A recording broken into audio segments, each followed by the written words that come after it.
Hey everybody. Someone in a Slack channel that I'm in asked a question about how long it takes to get to 100% ramp in a Canary release. Their concern was that on the short side, you might not get enough data to know if there was a regression or a problem. But if you make it too long, it takes forever, and that kind of sucks. And so the ideas that I had on this were a lot of it depends on your failure domain. So, like, if you work in healthcare, like, your answer is probably going to be a lot different than the people who make doodle polls. When I was at Amazon, it took about a day to do ramp. The We'll talk a little bit more about timings there. Facebook was about a day as well. Scale matters here. Like, one of the things we need for the confidence that ramping to 100% embodies is exposure.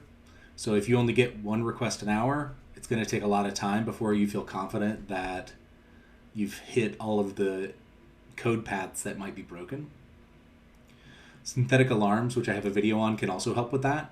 The signal, we at least have some assertions that our golden path scenarios work, which is really helpful.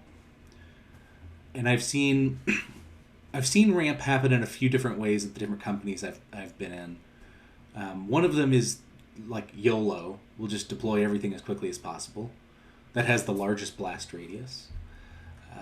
There's linear, which is we're just going to deploy like one or two servers until we're done. And so it's a very constant progression over time. And then an exponential ramp. And so that's, I'm going to deploy to one server and then two, then maybe we'll bump up to 5 and 25, 50. And at that point, we'll just deploy the rest. Because we have relatively high confidence.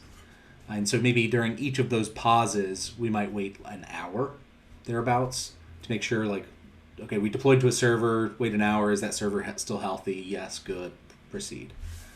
You might also break that down per data center. And so you might do, for instance, an exponential release to data center 1. And so once data center 1 is happy, maybe you just deploy to data centers 2 and 3 in parallel. And that's another way to kind of reduce blast radius to a single DC and even smaller servers within. Hope that's helpful. Let me know if you have any questions on it. Thanks.